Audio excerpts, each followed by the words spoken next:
Namaste and welcome to Happy Jack Yoga Podcast. I'm Happy Jack, live here in Muskoka, Ontario, Canada.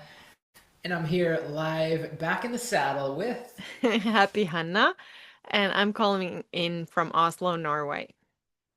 nice one. Amazing. The Scandinavian connection. For those who don't Mhm. know, I've got a Norwegian tattoo on my arm. Finland flag, Norway flag, and the Canadian. So we've got that Norwegian connection. In fact, your boys and me, ha, our parents are from the same countries because my parents are from Norway and Finland. Your boys' parents are from Norway and Finland, which Yeah. is kind of fun. Random fact as we kick off today's podcast. But we're so grateful to be here with you. And I'll just say it's actually really cool, Hunter, that you and I are back together. Because with holidays and traveling and that kind of thing, you've had some guests. I've had some guests, and now we're back leading the ship together. What's on your heart today? Well, yeah, it's good to be together again, and it's good to get back into some sort of routine. I look forward to being back in Canada in a week, and yeah, that's what's on my heart. And then here in Norway, it's almost a feeling of the summer shifting towards, an early fall kind of vibes. Mm. And and I know it's probably hot still in Canada and full on summer, is it? It is, but in the mornings it's a little bit cooler, which is nice. I actually like it. It's nice to go out and need to put a hoodie on, Hmm. fresh in the morning. Um, but yeah, well, welcome back to Canada next week. And in the meantime, what's exciting is the 200-hour Heroes Journey, which we run. Well, it's running year round, continuously.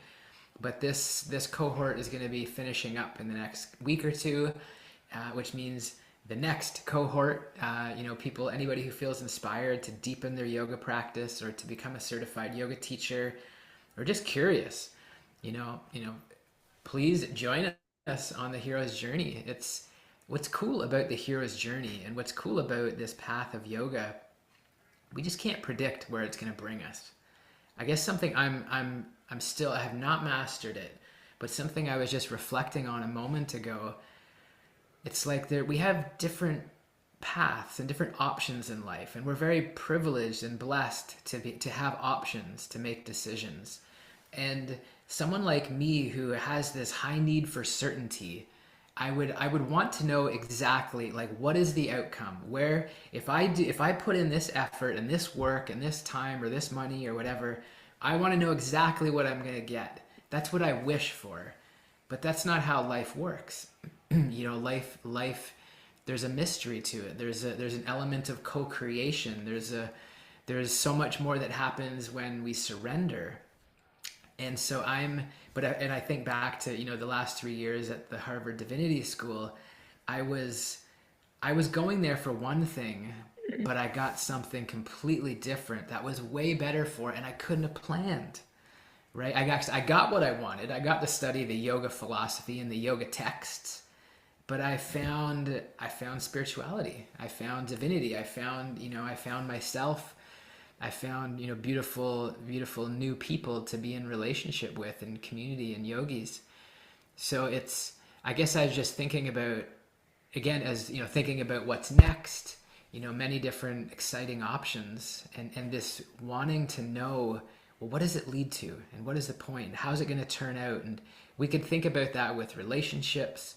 We could think about that with career decisions. We could think about it with our, even health and lifestyle changes. But I don't know. What do you think, Hannah? Is it, people say follow your heart, listen to your intuition. Some very religious or spiritual people might say, surrender to God or surrender. How do we, how does your average person navigate that? How does someone like me who has this high need for certainty navigate that? Yeah, I guess that's a really good question to keep in mind. Like, how I often say like I know this about myself, for example. Like we know our nature a little bit. We know that we could say that you know that you have a high need for certainty, right? So then that's something that you're going to have to balance with the other things that will inform every decision. Because, like you said, it's a constant kind of navigation. So you know that you're going to need some element of certainty and predictability, and we all do, but you might be more curious or have more tendency to want to know what's next, for example, than, so that's something you need to kind of take into account. I would compare that to, when Jens, my husband, died. For many years after that, I remember being kind of like a seeker to, and I got mad with all the religious or spiritual systems because they didn't answer my question of why. I wanted to know why this would happen. Why would Mm, my children, 3 and 5 years old, not get to have their father, who was the best father I've ever seen in action, mm, right? And so I would become impatient with all the traditions, except the yogic one. But even there, I could still say, but yeah, I didn't get a text from the universe saying, like, here's why, keep going. And so, in a way, I learned that about myself, that I was always asking why. And also, I learned over time that it always kind of upended the conversation because it might not be like we might now say that it might not be the best question to ask. It might not be the right kind of navigational tool when trying to place ourselves in this world and living the daily life and what informs my decisions going forward, that might not be the best question to ask. It might not be the most helpful one. And so maybe in your case where I know that you work really hard and you would like to plan things very well, and there's, of course, so many great benefits for that. There's a lot of predictability that comes with that, and a lot of good results that come with being the way you are, Jack. And though it needs to be balanced with the mystery, with navigating the mystery that life is, right? mm. Yeah, yeah, you shared a lot of really good things there. Um, a couple things. Well, you talked about, you were asking that question of why. Why did the age-old question, why do bad things happen to good people? Apparently, I haven't researched it or Googled it, but apparently it's called the question of evil. Mm. And, every religion and spiritual tradition has attempted to, resolve it or answer it or provide some explanation. And many of them can't. And we were talking about with actually our friend Sue, who is with us here live today. We were talking about it on the spiritual call on Sunday. We have our Sunday community kind of spiritual bhakti call, and Sue is bringing up the path of Buddhism and actually how she's finding great meaning and reassurance and like faith and not that she's like joined or anything, but just like, oh, it's answering some of her questions. And it's this idea of karma and reincarnation. So we're not here to preach and say it's the truth, but basically the idea that is why some people are born into some people are born into very unfair, unequal circumstances, right? We're aware of that around the world, and so kind of the idea of karma, and we can see it in this life even if we can't see before we were born or we don't know what's going to happen after this life. We can see the impact of good decisions and bad decisions and consequence, and it doesn't make it easy, it doesn't make it feel right, it doesn't, but it's a potential theory. So I yeah, that was one other thing. There was something else you said that I was going to comment on, but I don't know. We were Yeah, talking go. about uncertainty and wanting to know the outcome to things, and you mentioned the 200 hour, how that is such a, like, where is yoga taking us, and where is, Mm, like, what we love doing is leading transformational yoga teacher trainings, and the reason why I joined a teacher training was because of something you had said, Jack. You said you would not be who you are today if it wasn't for your first yoga teacher training. And so then that sparked a question in my heart, wondering like, who would I be? What can I discover about myself that I didn't know yet? And I was, in my early 40s when, like, I guess I hadn't even No, you turned. no, you I, you were still 30s. right, when I took Yeah, my, yeah. so like not a baby. And I was thinking, what will I discover if I take the time to go through a program like that? And so even in when we might feel the call to join something or do something or make a decision, then, you know, we might not know what the exact answer is going to be or the exact outcome, but there's something inside of us that is kind of pulling us forward. And sometimes I think about it, it's the future pull that pulls us forward. There's a desire in our heart of some sort of self-realization or self-knowledge or knowledge of God, could be as well. But we are the tool with which we will then connect to whatever resonates for us in terms of God or explanation for the hard questions, like you and Sue were discussing through the lens of Buddhism, for example. And so I kind of, that's one of the things why I think everyone should take a teacher training, because they might learn something new about themselves if they are Hmm. willing to participate and give themselves that opportunity.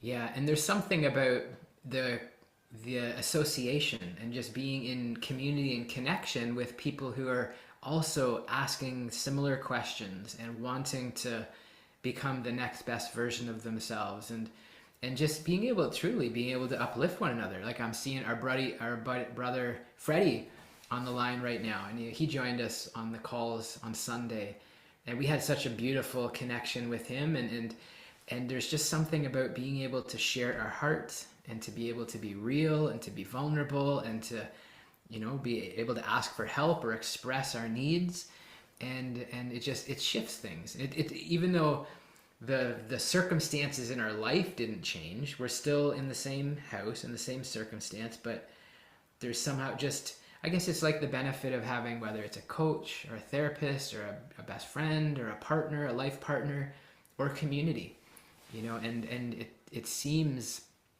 there's lots of people around. There's a lot, here in Canada, there's lots of people. Last night, I took my sister water skiing, which was fun, and on the way back in, I saw some old friends of mine who were out fishing. They were like right in front of my parents' place, like fishing, and we caught up with them for 5 or 10 minutes, and it was really nice because it brings back memories from childhood. I've known these guys since we were just little kids, and as you say, though, because of yoga teacher training, I wouldn't be who I am if it wasn't because of it. And I think of who I was before and the path that I was on and the path that many are on. There's just something about asking these deeper, more important questions that bring us more in alignment with, you call it the ultimate truth or our personal truth, however you want to look at it. Just being in alignment, being in integrity, and it doesn't look normal. I mean, or it doesn't look. It might not look traditional. Yeah. Like I said to my dad the other day, so I forget what I said exactly, but I said something like, you know, people probably think I'm weird, like all this lifestyle I'm living. And my dad's like, "You are weird," in a joking, playful way. But he's from the typical path. Like it's crazy, But I don't. Again, you know me, Hannah. I get up early. I'm up at 4:30 every day, and I just want to share this little yogic teaching. So in the yogic teachings, there's what's called the gunas, or these qualities, are nature, and we all have these three natures: the nature of goodness, or sattva, the nature of rajas, or passion and energy, and then tamas, which is more ignorance. And we all have all three of those because we're not so advanced. At least I'm not. Yeah, and the whole And universe is made of those energies. Exactly. Yeah, we need, and we can't say bad. We can't say bad because we need tamas to sleep. Yeah. So it's like if we were just always in sattvic, well, we would never sleep. So they all serve a purpose. But so the yogis teach, the texts teach that the early morning hours, those early before the sun rises in those early part of the day, that's the sattvic time when we're very clear and calm and centered, and then during the daytime is very rajasic energy, passion, achievement. And then in the evening is more tamasic, so more lethargy, tired, you know. And I mean, I can see it in my life because when I wake up early, that's when I want to either read or I want to meditate, I want to do yoga, I want to just like be really present in nature, go for a sunrise walk. Like sattvic activities come very naturally. And then during the day, now midday, it's like let's go. It's like it's time to get stuff done, to be productive, to get accomplished, rock the day. It's very naturally rajasic. And then the evening is very tamasic. And of course, so that what the yogis do and what I do, I'm not perfect by any means, but one thing I do that works is I go to bed early. So in those later hours of the day when we have this tamasic nature, because if I don't go to bed, well, that's when I either reach for the peanut butter jar or the Tostitos and salsa or a few too many Netflixes or and I'm not saying these things are bad, but to do too much of it too often doesn't serve me so much and it impacts the sleep in the next day. So the point being, it's just so aware of like waking up early, doing the rituals, and then during the day being really productive in the rajasic period, and in the evening, instead of watching hours of TV or indulging in whatever it used to be, drinking or whatever, it's like that's when I go to bed. I forget how I got on that tangent, but it somehow was inspired, to think. And again, I'm not saying everybody, because I brought it up on the weekend. I said, Hanna, I live like in a boot camp, and that's not your style. But it's like kind of being able to navigate in our own authentic way and learning, discovering ourselves. That's part of what we can do in the hero's journey. We can learn, well, what do the yogic texts teach us? So at least we educate ourselves, and then we can practice, pranayama, mantra, mudras, asana. We do these different practices, and then ultimately we have the free will to choose, okay, so what am I going to do? Some people become a monk. Some people, do power yoga. Some people find a balance of the two. And there is no, we're not here to say right or wrong. It's about finding our path. That's what the hero's journey is. But it's exciting and it's inspiring. It is. Yeah, and to bring it back to what you mentioned earlier about being together in it, like you were on the calls this weekend, you mentioned Freddie and everyone who were there discussing the yogic questions of life. The thing is, I think that we're witnessing life together. So we don't come together into the trainings to be preached at. It's all about us taking the teachings and applying them to our lives and seeing how our own experience is. And then we kind of come together to compare notes. And Mm. like you are sharing, you went with your sister to water ski and you met old friends and you notice the different energies, how they impact your daily routines. And then even on this podcast, we come together to witness the insights together or, to ask the hard questions together. Because in that way, we maybe expand our field of awareness or the possibilities, and maybe we find some kind of, nourishment and fulfillment by asking the difficult questions together. Even if it's not that we might find, because there is not one good answer that will satisfy all of our nature because we are different, but it is the process of being in it together. And, bringing it back to the gunas, these are questions that bring growth. And so this is the time to work on them, right? Together, daytime. That's where all of the dynamic work is being done. And then at night, we sleep over it. We kind of go unconscious because that's what happens in the darkness of the tamas. We go and we plant seeds and we go inward in a different way. And then when you wake up, your mind is sattvic, probably because of the day before. And because you wake up early, you're really attuned to the kind of the subtle self, the subtle sense of being in the world where you can meditate. And that's maybe where the insights would come. They can come in the growth section of the day too, but your practice begins very early in the morning and it's impacted by what happened yesterday, what Yeah. choices we made yesterday. So it's these cycles that we go through. Yeah. And we do our best, and it's life is truly like an experiment. As this saying, a friend of ours, past member of the team, Jeff, used to say, the best day starts the night before. Hmm. I don't know, he probably heard that somewhere, but just this idea of what we do the night before really impacts the next day. And just this past week, I had a great experience of that, where I had two different nights. And one night, I mean, every day I have lots of work to do that I get to do, but one night I worked. I have usually a rule where I go offline, airplane mode, computer off by 7 p.m. But I felt like I had so much to do, and so basically I worked right up until 8 p.m. And then I'm basically taking a shower and getting ready for bed.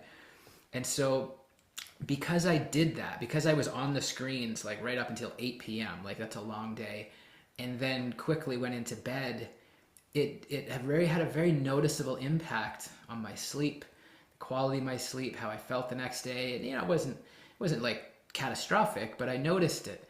And then after that experience, the next night I made a conscious effort to, everything off by 7 p.m. and then spending the last hour of the day in bed reading, and like reading like some really nourishing, inspiring yogic texts. And then so going to bed with that in my consciousness, it impacted my dreams, it impacted of course the sleep the next day. um, yeah, so just making those decisions. And actually, I got something to share with you, hun. I shared this on the weekend, but you weren't there. I wonder if you have insights into it. So we all have dreams, or many of us have dreams. I'm the kind of person that like forgets them immediately. Like I never remember my dreams, and it's there for a second when I wake up. I never write it down, so every dream is just gone.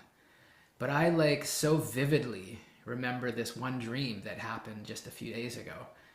And it was, so I was with my parents, my mom and my dad, and we walked in and we went to go see Radhanath Swami. He was like sitting, I don't know, in a room, and we came in to see him. And as we were sitting there and basically introducing, so he's a spiritual teacher, and I was introducing my parents to him, and all of a sudden my dad wasn't feeling so well, and evidently he was passing away. But he was like struggling, and in the dream I was like holding my dad's hand, and just saying, I love you. It's okay. It's okay. You're okay. I love you. Like just reassuring him. And somehow, and then in that moment, he let himself kind of surrender and relax. And then he was gone.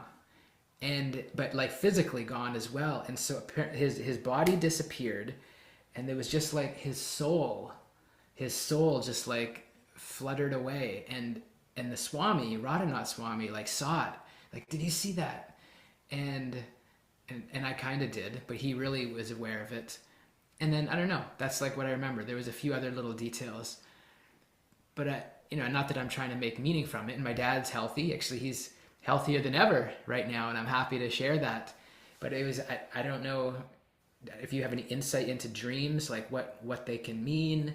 Um, if anything, I feel very, very connected with my dad right now, which is beautiful.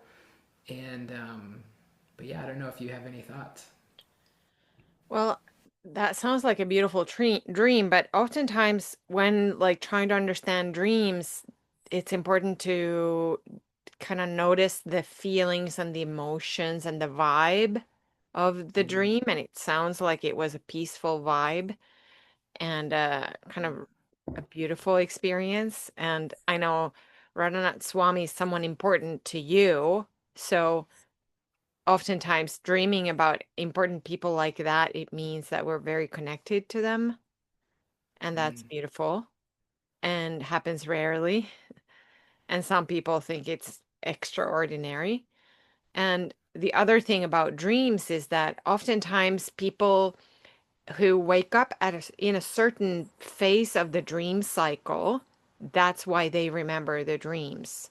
So they say mm, everyone dreams, but because we don't wake up right after the dreaming section of the cycle, we might not remember the dreams.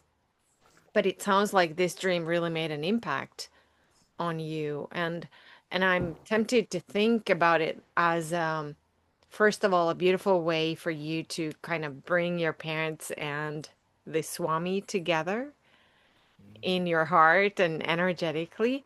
And then also, you often share about your fear of losing your father. I've heard you all these years become emotional, even just at the thought. mm. So that sounds to me like a huge transformation that you can hold his hand and make him feel safe in the most important moment, maybe, of his life without crying, without losing it, without calling it a nightmare or anything like that. That's a Yeah. huge breakthrough, I think. Yeah, I feel like somehow that's been shifting from this yogic path, from the hero's journey, from the spiritual path. Because I thought about that as my dad had a hip replacement last week, and he, as he was preparing for that, and I didn't do any research or googling on it because I don't want to know about the risks or this or that.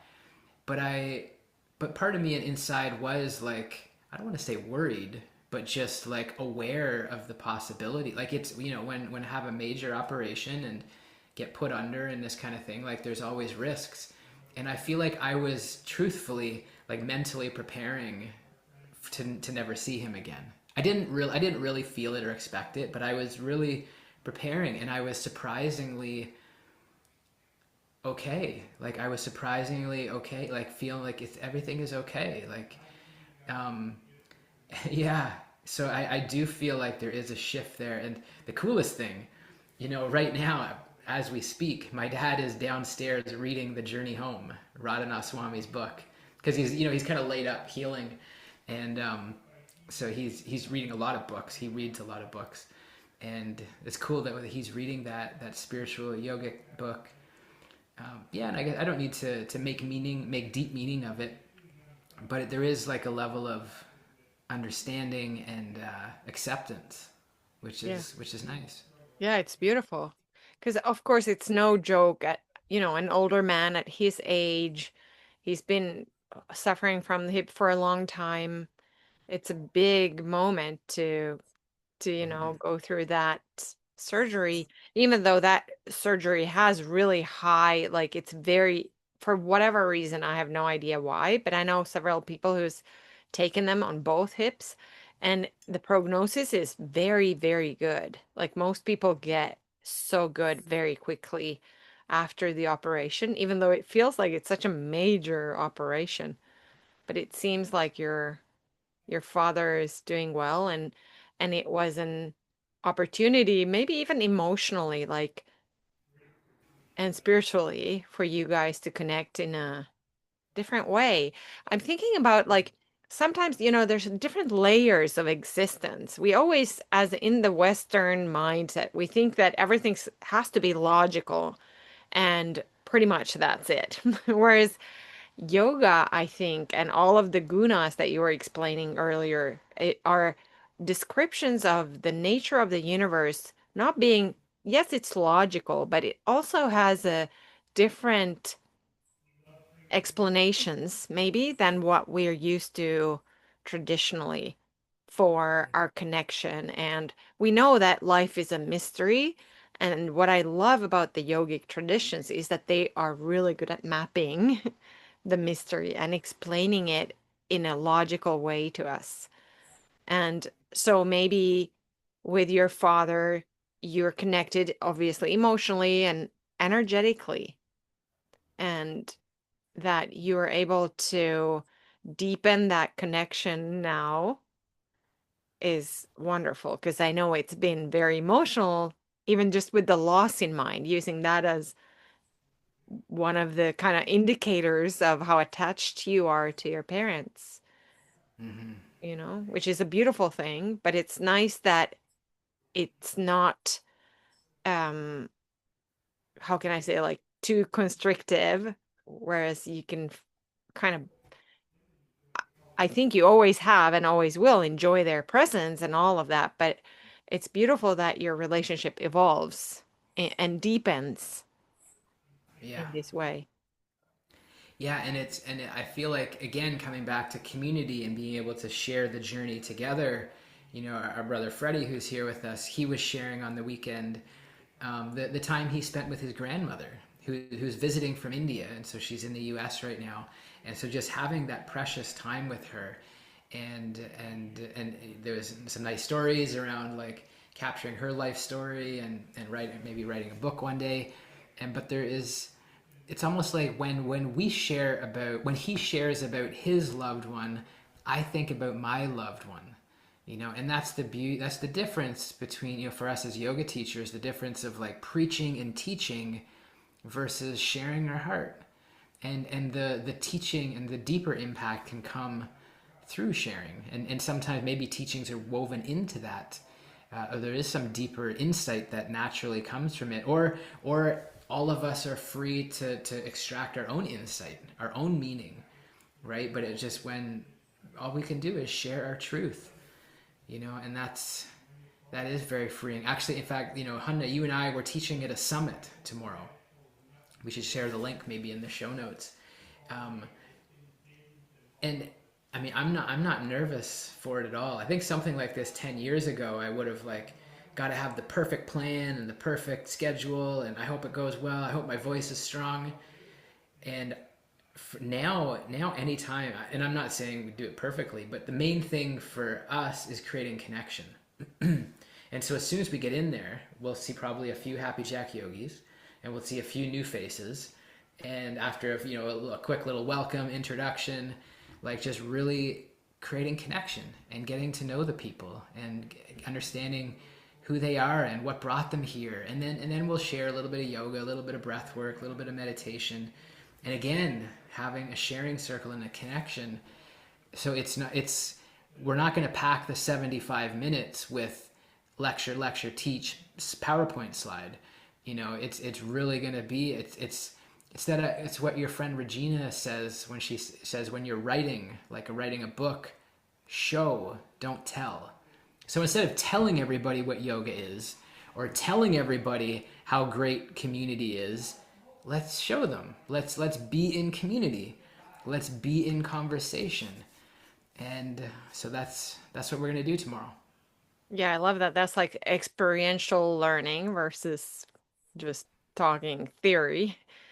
So Yeah. I love that. And it's a little bit like what you shared about, like, this is a very happy Jackie yoga thing to do, is to create connection. And I know it sounds like those of you who haven't ever been with us in person or who've taken lots of our trainings, we always talk about connection. And it's not because we think that's a great marketing tool or that's a great unique feature that Happy Jackie Yoga does, although it is.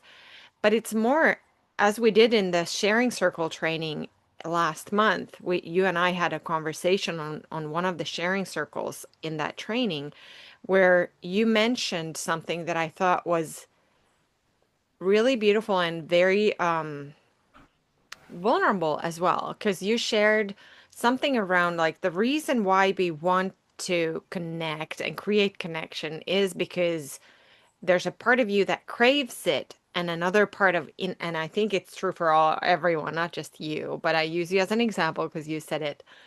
There's a part of you that creates connection and there's another part of you that doesn't, or maybe um how would you describe it? Like there's this push and pull, and then Yeah. in order to kind of the connection kind of wins, at least in the yogic realm.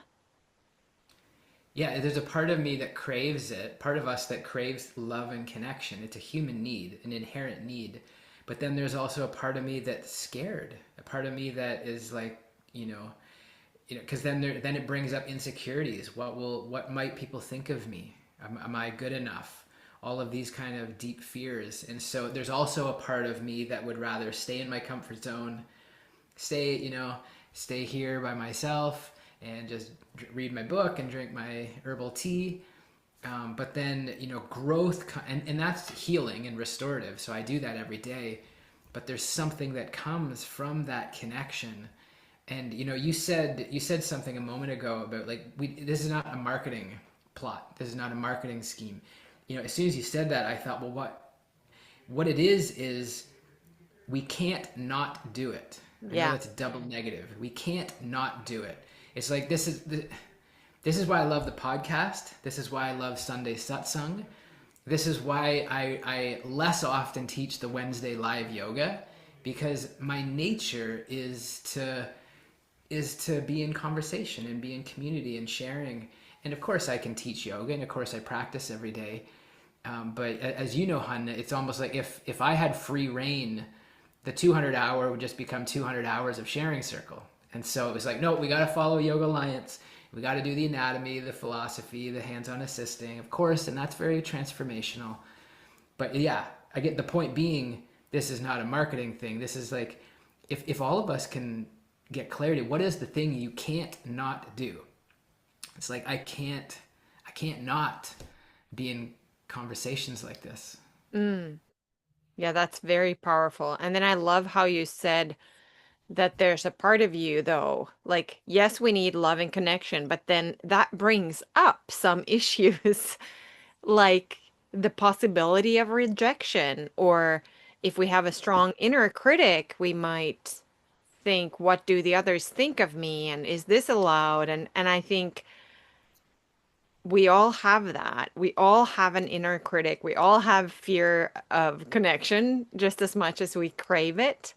And then we find different ways to navigate that. And the older we get, so to say, the better we become at sort of disguising it and, you know, doing socially acceptable, behaviors to hide our uncertainty as we grow, or we avoid it altogether. So we don't show up on camera on Zoom ever, or we don't create yoga videos where we have to be in the front of the room. So that's one of the reasons the 200 hour is so transformational, is because then each of us kind of have to step into the front of the room and take the lead for a moment and tell people what to do. It's intimidating for most of us. But the way that we've figured out how you and I, as Happy Jack Yoga, we can step in front of the room and still stay authentic to ourselves is if we have a feeling of connection with who is in the room, the students in the class. And from this, the whole philosophy is born from the fact that if we, instead of avoiding connection, we try to foster it. And because if you're the leader of this podcast, then you will have to go first, right? You and I are here making ourselves available and vulnerable with not much of like, let's say, prep work. We come here raw and vulnerable and real as we are, and we have a conversation and we explore together because we have a connection. We feel safe together and we explore things. We have insights together, and everyone who's listening will have their own insights as a result of the topics that we speak about. So it's not about lecturing, it's not about bringing in new content. it is us coming together, the power of us coming together and recognizing things in each other's shares. We have something in common, yet we navigate it uniquely, individually. And that push and pull of coming together and then going into life and having our own experiences, then we come back together again. And this way it feels fulfilling versus if we had a syntax and went through the bullet points or, lectured on yoga philosophy, it would be less personal. And that's the funny thing about the more personal you can be, the more universal it becomes. It's like a paradox. Even if I haven't thought about loss in the same way that you have, let's say, for example, with your parents, I have experienced it, so I can relate, but it's a completely different conversation. Yet there's something we have in common around that. We can explore it together. And so I think the whole Happy Jack yoga, what we call creating connection and community, that's what it means. It means we're coming together with open hearts, asking ourselves easy and difficult questions, and we're kind of present to what arises within us, right? What arises in your mind, in your heart when you listen to me, then the same, we do this together. And that's what we do in the 200 hour. And a lot of it is about learning tools on how to create connection so that it will be safe to explore life and have the experiences that we are having, whether it's on the yoga mat or off the yoga mat, right? And it's called Yeah. self-inquiry. We often call it self-inquiry, but really I think it's like relational mindfulness would be more appropriate to maybe call it. Yeah, I like that. I mean, really, really what we're doing, what we do as yoga teachers, what we do as podcast hosts, what we do as parents is that we model for others. That either we can, there's different ways of leadership, right? There's like dictator, top down management. They call it seagull management. And what that means, like the seagull flies over and craps on people. That's what, that kind of leadership, not so effective. Versus if we model, and I think very unintentionally, like that's never been our strategy or marketing strategy, but it seems that we just if we just show up and be ourselves, well, it's going to attract people and resonate with people who are similar and like-minded, and also it's yeah, like just it's I guess it's a way of teaching, it's a way of demonstrating. And I'm just thinking, I mean, again, parenting, which you've done, I haven't so much, but just being, that's a way of parenting versus telling the kid or telling the person what to do. It's like, oh, like I see what you're doing, mom. I see, they see what you're doing. They see the lifestyle choices, the nutrition choices, the whatever, career choices, the personal growth choices. They see that, and that's what they can become inspired by. That's the same with our students, our yoga students, or our community. And I guess that's not been our plan, but I suppose that's what we do. That's what we all do. Yeah. We've discovered it as we go along. And I think the whole principle of creating connection was something that you very powerfully experienced when you took a teacher training. And then you kind of continued to explore that. And then you brought it to me and to everyone that we're teaching. And I find that's what is so deeply transformational about any coming together, not just yoga teacher trainings. And we see that, you and I, we can see that when we go to other people's offerings, that they often miss the great opportunity of, having an even deeper impact in their You know, trainings and in their gatherings. I had a thought. Sorry to jump in for a sec. Yeah. I had a thought because I just thought of it. 'Cause I'm invited to. a meeting tomorrow with the board of directors of Yoga Alliance, Mm. and I'm gonna go. I'm gonna go listen in. But I just, as I was out for my morning meditation walk this morning, I was somehow visualizing being at that meeting and them kind of turning to me and kind of saying, "Well, what do you think? With regards to the future of yoga." And I don't know that I would say it, or I wouldn't say it this bluntly or in these terms, but the things that came to mind were like less. I'm not saying it's not important, but less emphasis on 12.5 hours of anatomy and 7.2 hours of this, and more emphasis on connection, more emphasis on community, and more emphasis on support after the certification. Because that's something that we really value and do our best to create, is that ongoing support, where the other trainings that we've done, you get the certificate, you hang it on your wall, and then you're kind of left by yourself. You don't have the immediate community in your home, wherever you happen to be. So I kind of was like visualizing, and I don't know, I'll see what I say with them tomorrow. But yeah, like if we were to reinvent, and we've done it. I mean, we still follow the Yoga Alliance guidelines. We meet the minimum requirements, but then we do so much more. We add in what we think is most impactful and most meaningful. Which, by the way, seems to be working, not to like toot our own horn, but like just go look at our Google reviews. There's Yeah, hundreds of 5-star Google reviews, and there's n not many that w don't mention the community, the way they were met. And it's not just you and me doing it, everybody in the community. If you join a training with us, you'll meet people who will welcome you no matter what, like without hesitation. They're like, hey, welcome. And there's a heart connection immediately.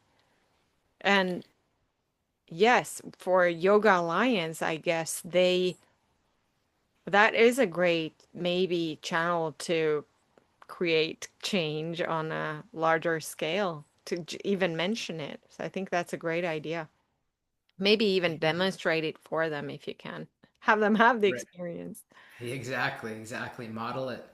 And it's, again, you talked about, there was something you said earlier, just around the questions and the nature of the conversations we have. And in just this past week, on our Sunday, on our spiritual call, right before the 200-hour hero's journey, we addressed three questions, three light, easy questions. The first one was, who are you?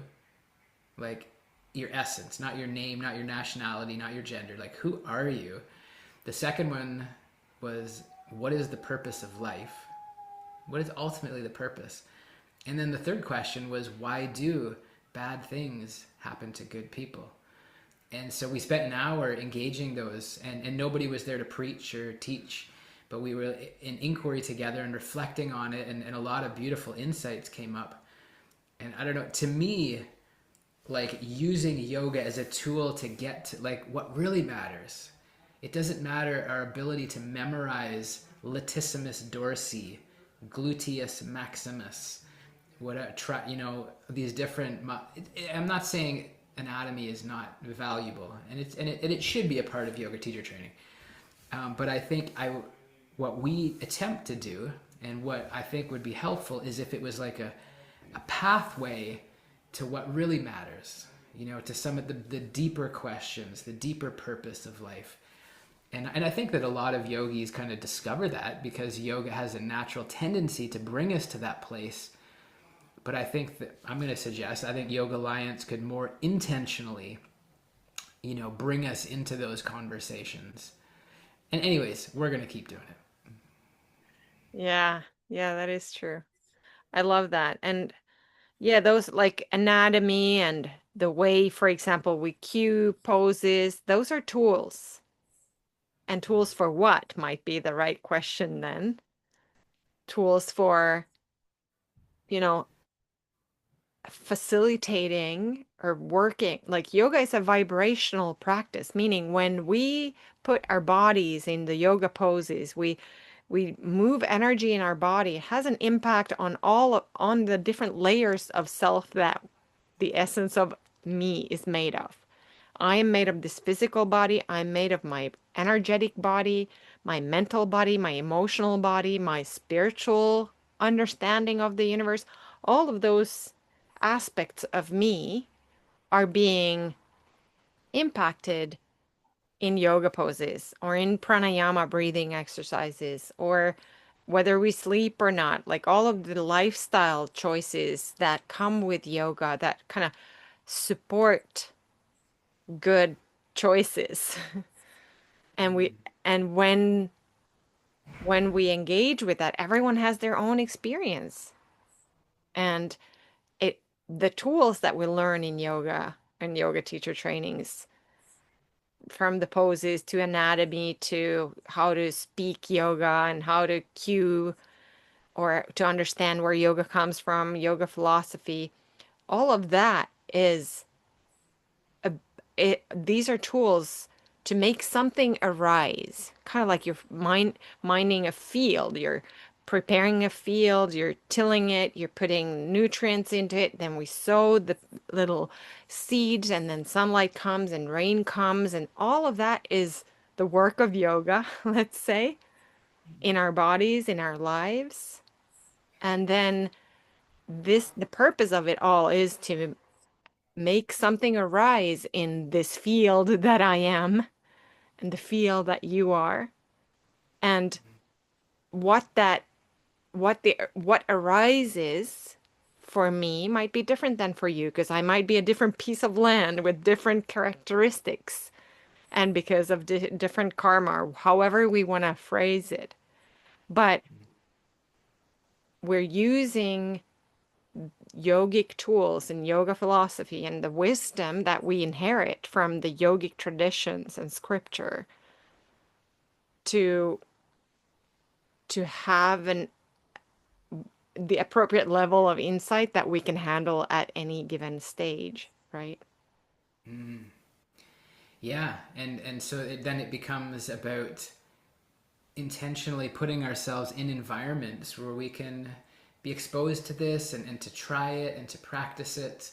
I saw Sue's comment in the chat, about talking about Yoga Alliance. Show them some videos from our Muskoka retreats. That will show them clearly how powerful the connection aspect of yoga is. And it's true when, it's beautiful what we can do when we connect here online, but also when we come in together in person. I see our brother Jim is here. He was with us at the Muskoka retreat a couple of years ago. And also, coming up next is India. And super excited to share. You haven't heard yet, Hanna, but Freddie just signed up for Oh my India. God, So, that's amazing. right, native of India, and such an honor to have him be coming back and to be in community with him at the Govardhan Eco Village.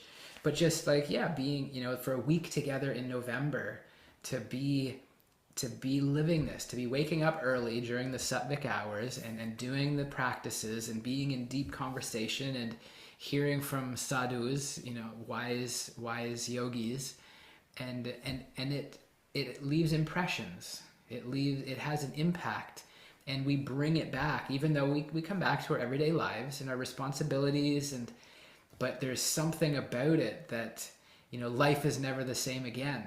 It truly, after those kind of moments. Yeah, they have the potential to change us. Even subtle changes will have a huge ripple impact in us. And we can have those experiences at home on a yoga mat and we can have them in India.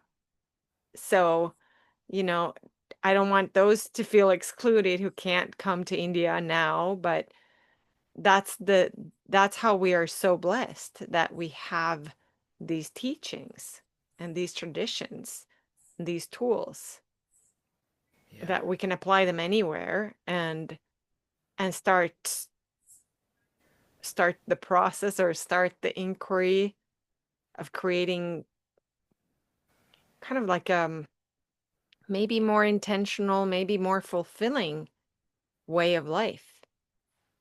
yeah, absolutely. And I guess that's what it comes down to. Coming back to the early part of this conversation, making decisions and knowing what's right and trusting our intuition and listening to our heart. It's like the more, I don't know, for me, the more that I'm in conversations like this, and even though you didn't tell me what to do, Jack, you should do this, Jack, you should not do that. There was none of that. But somehow just being able to articulate it and converse about it and be and inquire and be curious, it it eases my heart. It gives me a sense of like, hey, everything is okay. I don't have to know. And I guess maybe that's an opportunity we have as yoga teachers, is to be able to create those spaces and to create those conversations. And it might look like a beach yoga class, it might look like a park yoga class, it might look like an India yoga retreat that our friend Sherry from Barrie is also going to be there with us in India. It might look like our Muskoka retreat, which is all lined up for next August. There's different ways that all of us create these spaces, but ultimately that's it. It's a container for transformation. It's a container for authenticity and being real. There's Sherry. We see her on video now. But yeah, beautiful. Thank you for the conversation, Hannah. Well, thank you. Always such great insights we have together. Yeah. And thank you all for being here with us. A huge shout out to the family, to Rita, Sue, Sherry, Tammy, Jim, Freddie, and of course everybody who's listening in. Thank you for being on this journey. And if you'd like to join us for the Modern Awakening Summit tomorrow, it's free. It's an online summit. Hannah and I are going to lead a session. We'll find that link and share it in the notes, because I'm sure even if you sign up after tomorrow, you'll get a replay. You'll get the details. But let's just keep living it, Hannah. Let's keep living it. Enjoy your final week in Norway, one of the most beautiful countries in the world, Mhm. and we'll welcome you back to Canada next week. Thank you. Sounds good. Namaste. Namaste.